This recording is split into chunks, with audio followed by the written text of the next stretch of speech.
ரிஷப ராசி இந்த வருஷம் குரு பயிற்சி அப்படிங்கிறது பாத்தீங்கன்னா 3ஆம் வீட்டுக்கு குரு வரப்போகிறார். கடந்த வருடம் 2ஆம் வீட்டுல குரு இருந்தாலும் ஓரளவுக்கு பண வரவு குடும்ப தேவைகளை கொடுத்துட்டு இருந்தாலும் கூட இந்த வருடம் 3ஆம் இடம் அப்படிங்கிறது கை பகுதின்னு சொல்றோம். அந்த இடத்துல குரு உச்சமாகிறார். முதல்ல ரிஷப ராசிக்கு குரு யாரு அப்படின்னு பாத்துட்டோம்னா 8 மற்றும் 11ஆம் அதிபதி. 8 அப்படின்னா திடீர் வருமானங்கள் திடீர் அதிர்ஷ்டங்களை சொல்லக்கூடிய ஒரு கிரகம் அப்படிங்கிறது 8ஆம் இடம் தான். அப்ப அந்த அதிபதியானவர் உச்சமாகிறார். அப்ப 8 மறைந்தாலும் நிறைந்த யோகத்தை கொடுப்பார். 11ஆம் அதிபதி உச்சமானாலும் விபரீத ராஜயோகத்தை கொடுப்பார் அப்படிங்கிற அமைப்பு விதிகள் ஜாதகத்துல இருக்கு. அப்ப 8 11ஆம் அதிபதியான குரு பகவான் கை நிறைய பணம் வரப்போகுது, இந்த வருடம் முழுவதும் பணம் எண்ணுவதற்குண்டான வாய்ப்புகளும் உண்டு அப்படிங்கிற அமைப்பு உண்டு. சகோதரர்கள் மூலமாக ஒற்றுமை ஏற்படும், வெற்றி அப்படிங்கிறது நிச்சயமா உண்டுங்க.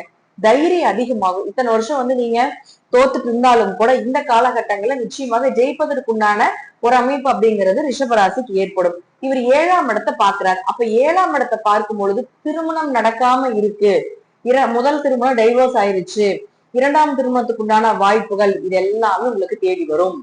முதல் திருமண வாய்ப்புகள் உங்களுக்கு அருமையா இருக்க போகுது. அதே போல எதிர்பார்த்த வரன் வர்றதுக்கு உண்டான வாய்ப்புகளும் உண்டு. 7ஆம் இடம் அப்படிங்கிறது பாத்தீங்கன்னா பரிகார ஸ்தானம்னு சொல்லுவோம். அதே போல 7ஆம் இடம் அப்படிங்கிறது பார்ட்னர், நண்பர்கள், உங்களுடைய வியாபாரத்தை குடிக்கக்கூடியது 7ஆம் இடம் தான். அப்ப குரு பார்வை அங்க இருந்தாலும் கூட உங்களுக்கு இப்போ வியாபாரம் சரிஞ்சு போயிருந்தாலும் கூட வியாபாரம் செழிப்பா இருக்கிறது. நண்பர்கள் உறவினர்களுக்குள்ள பாத்துட்டீங்கன்னா சண்டை சச்சரவு பிரச்சனைகள் எல்லாமே இருந்துட்டு இருந்தா அது எல்லாமே விலகி அவங்க உங்களை புரிஞ்சுக்கிட்டு உங்களோட இணக்கமாக இருக்கக்கூடிய ஒரு அமைப்பு இதெல்லாமே ஏற்படுத்தி கொடுப்பார்.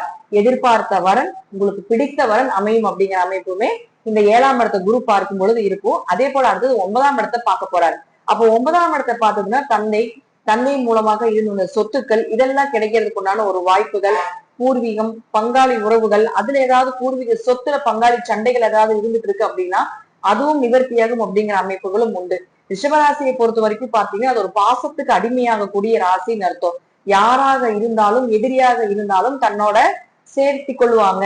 அவங்க எவ்வளவுதான் துரோகம் பண்ணியிருந்தாலும் கூட அதெல்லாம் மறந்துட்டு மீண்டும் அவங்களோட சகஜமாக வாழக்கூடிய ஒரு ராசி எதுன்னா அது ரிஷபராசி தான். இப்போ இந்த 9ஆம் இடத்தை பாத்துட்டீங்கன்னா குரு பார்க்கும் பொழுது அப்பாவுக்கு உங்களுக்கு எவ்வளவு பிரச்சனைகள் வந்திருக்கும், அவர் உங்களுக்கு துரோகம் பண்ணியிருப்பாங்க கடந்த காலத்துல, இப்படி எல்லாம் இருந்தாலும் கூட இப்ப அது எல்லாமே நிவர்த்தியாக போகுது. தந்தை சொத்துக்கள் ஏதாவது வர்றதுக்கு வாய்ப்புகள் உண்டு, அல்லது தந்தையினுடைய ஆரோக்கியம் நல்லா இருக்கும், தந்தை மூலமாக உங்களுக்கு இருந்து வந்த பிரச்சனைகள் குறையும், அவர்களுடைய ஆரோக்கியம் மூலமாக உங்களுக்கு தேவையில்லாத விரைய செலவுகளும் குறைவதற்கு உண்டான வாய்ப்புகளும் உண்டு.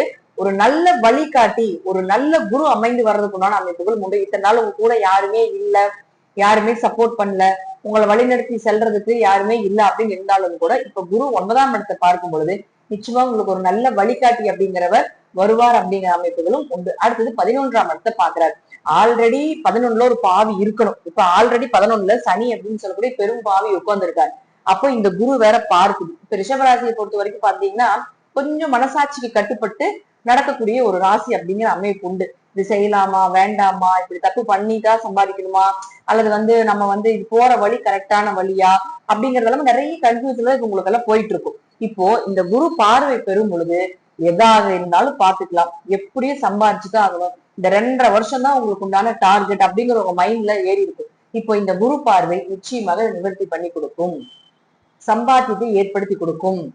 அதே போல குரு பார்வை அங்க சனி அங்க இருக்கிறதுனால வேற பெண்களுடைய தொடர்புகளோ வேற ஆண்களுடைய தொடர்புகளும் வர்றதுக்கு வாய்ப்புகள் உண்டு.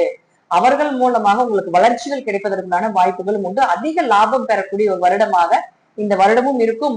அதே போல பாத்துட்டீங்கன்னா 11ல் சனி இருக்கும் பொழுது உங்களுடைய ஆசைகளும் நிறைவேற போகுது. குருவும் சனியும் பார்த்துக்கிட்டா பொருளாதார வளர்ச்சி அப்படிங்கிற அமைப்பு உண்டு. இந்த வருஷம் பொருளாதாரத்துல சிறப்பா இருக்கக்கூடிய ராசி அப்படிங்கிறது ரிஷபம். அது எந்த மாற்று கருத்து இடமில்லை. அப்போ இப்ப குரு பார்வையும் பெறும் பொழுது இந்த ரிஷபம் மீண்டும் ஜொலிச்சு வர்றதுக்குண்டான வாய்ப்புகளும் உண்டு அப்படிங்கிற அமைப்புகளும் உண்டு. பொருளாதாரத்துல மிக உச்சத்தை அடைய போற அமைப்பும் உண்டு.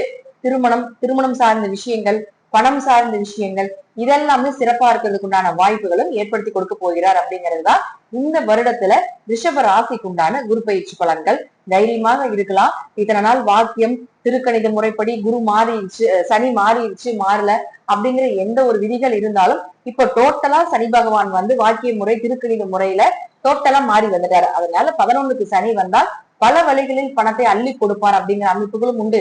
சனி கொடுப்பதை யாராலும் தடுக்க முடியாது. நல்லதாக இருந்தாலும் கெட்டதாக இருந்தாலும் சனி வரும் பொழுது வரக்கூடிய சொத்துக்கள் தங்களுடைய பரம்பரை முழுக்க, அதாவது உங்க பரம்பரைக்கே சேர்த்து வைக்கக்கூடிய அமைப்பை கூட அவர் கொடுத்துட்டு போயிடுவார்.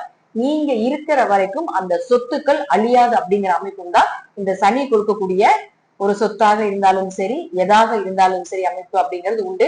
குரு பார்வை பெறும் பொழுது அது தடை தாமதங்கள் இருந்தாலும் அதை தகர்த்து எரிந்துட்டு மீண்டும் நல்ல வாழ்க்கையை அமைத்து கொடுக்கக்கூடிய அமைப்பு அப்படிங்கிறது நிச்சயமாக ஏற்படும் அப்படிங்கிறதுல மாற்று கருத்துக்கு இடமில்லை.